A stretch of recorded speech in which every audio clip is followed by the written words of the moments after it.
Assalamualaikum warahmatullahi wabarakatuh. Kami dari kelompok 9 akan mempresentasikan tugas analisis instrumentasi terkait fase diam GC atau gas kromatografi. Kelompok 9 beranggotakan saya sendiri, Reka Nurmania, kemudian Daria Pratwani, Naura Nazifa, Atifa Alia Husna, dan Maya Atika. Dosen pengampu mata kuliah ini yaitu Profesor Dr. Renat Rinaldi Idrus. Selanjutnya, latar belakang. Ada banyak sekali metode pemisahan campuran. Salah satunya adalah kromatografi. Kromatografi ini ada jenis-jenisnya, ada kromatografi gas, kromatografi cair, dan kromatografi superkritik. Menurut Engineer dan Miller, kromatografi adalah teknik pemisahan campuran berdasarkan perbedaan distribusi dari komponen-komponen dalam fase gerak dan fase diam. Kromatografi gas adalah suatu cara untuk memisahkan campuran dengan mengalirkan arus gas melalui fase diam. Kegunaan kromatografi gas yaitu untuk analisis kualitatif maupun kuantitatif dari senyawa yang mudah menguap. Selanjutnya akan dijelaskan oleh teman saya. Baik, dalam kromatografi itu terdapat dua fase, fase yang bergerak atau mobile phase dan fase diam atau stationary. Fase gerak itu berupa gas seperti helium, nitrogen, atau hidrogen. Fase gerak ini biasanya dalam tekanan tertentu dialirkan secara konstan melewati kolom yang berupa fase diamnya. Fase diam dapat berupa cairan atau padatan. Selanjutnya,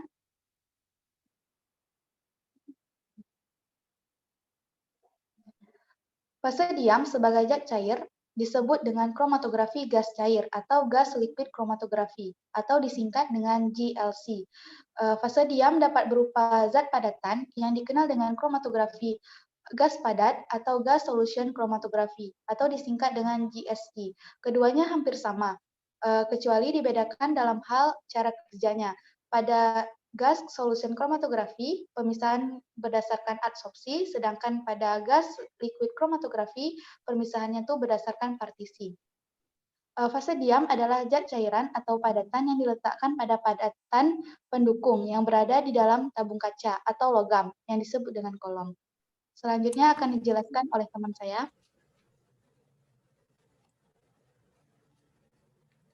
Kolom dalam kromatografi gas terbagi ke dalam dua jenis, yaitu kolom kapiler dan kolom kemas. Gambar dari kolom kapiler dan kolom kemas ini dapat dilihat pada layar. Next.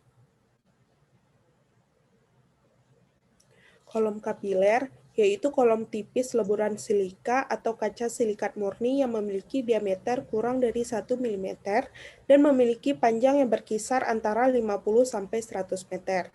Ada dua jenis kolom kapiler, yaitu tubular terbuka berlapis dinding atau WCOT atau wall coat open tubular dan tubular terbuka berlapis dukungan atau SCOT atau support coat open tubular.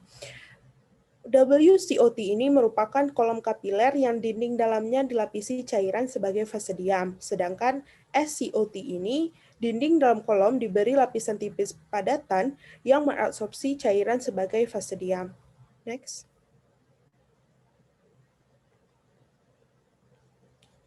Kolom kapiler ini memiliki sifat yang fleksibel, tahan lama, dan dapat melakukan analisis dengan cepat. Meskipun nilai efisiensinya sama dengan kolom yang dikemas, namun kolom ini lebih bersifat permeabel. Umumnya kolom kapiler ini memiliki lebih dari 100.000 plat. Fase diam yang digunakan pada kolom kapiler ini dapat bersifat polar, semipolar, dan nonpolar. Fase diam polar yang digunakan seperti polyethylene glycol, fase diam semipolar yang digunakan seperti fenil 50% metil polisiklosan 50%. Dan fase diam nonpolar yang digunakan yaitu seperti metil polisiloksan. Selanjutnya akan dijelaskan oleh teman saya. Baiklah, kolom kapiler.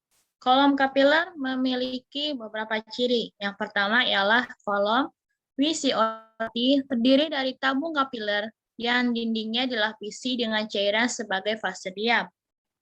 Kolom SCOT terdiri dari tabung kapiler yang dindingnya dilapisi dengan lapisan tipis, bahan pendukung yang mengabsorpsi cairan sebagai fase diam.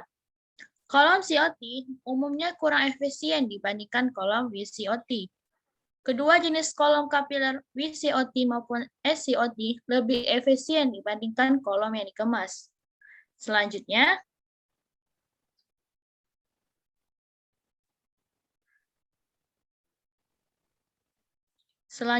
kolom yang dikemas. Kolom yang dikemas memiliki beberapa ciri. Yang pertama ialah memiliki panjang 1-10 meter dan memiliki diameter dalam 2-4 mm. Yang kedua berupa kumparan kaca atau baja tahan karat atau stainless steel. Dan yang ketiga terdiri dari fase cair yang tersebar pada permukaan penyangga yang lembab. Yang keempat, ukuran partikel fase diam sekitar 60-80 mes. Mempunyai resolusi rendah, kapasitasnya 10 mikrogram per puncak. Jumlah lempeng kolom kemas yaitu 1000 lempeng. Dan yang terakhir ialah kecepatan alirnya 10-60 ml per menit. Baiklah, selanjutnya akan dilanjutkan oleh teman saya.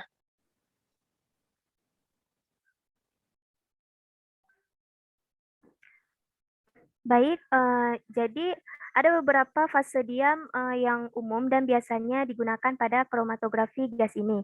Ada polidimetil siloksan atau biasa disebut juga dengan dimetil polisiloksan atau dimetikon, termasuk dalam kelompok senyawa organosilikon polimer yang biasa disebut sebagai silikon. Ada polipenilmetil dimetil siloksan 10% penil.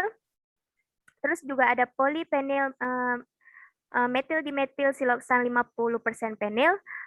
Juga ada polyethylene glycol yang mana fase diam polyethylene glycol ini harus berupa dalam bentuk cairan dalam kondisi suhu gizi. Lalu ada dikyanolidimetil siloksan dan lain-lain sebagainya. Selanjutnya untuk daftar kepustakaan, daftar kepustakaannya dikutip dari buku Basic Gas Chromatography oleh Engineer HM and M. Miller yang diterbitkan pada tahun 2009 dan juga dikutip dari buku Analisa Instrumentasi oleh Santosa Sandra yang diterbitkan pada tahun 2020. Baik, selanjutnya saya kembalikan ke moderator. Baik, terima kasih. Sekian presentasi dari kelompok kami. Jika ada yang ingin ditanyakan, kami persilahkan untuk menuliskannya di kolom komentar. Terima kasih. Wassalamualaikum warahmatullahi wabarakatuh.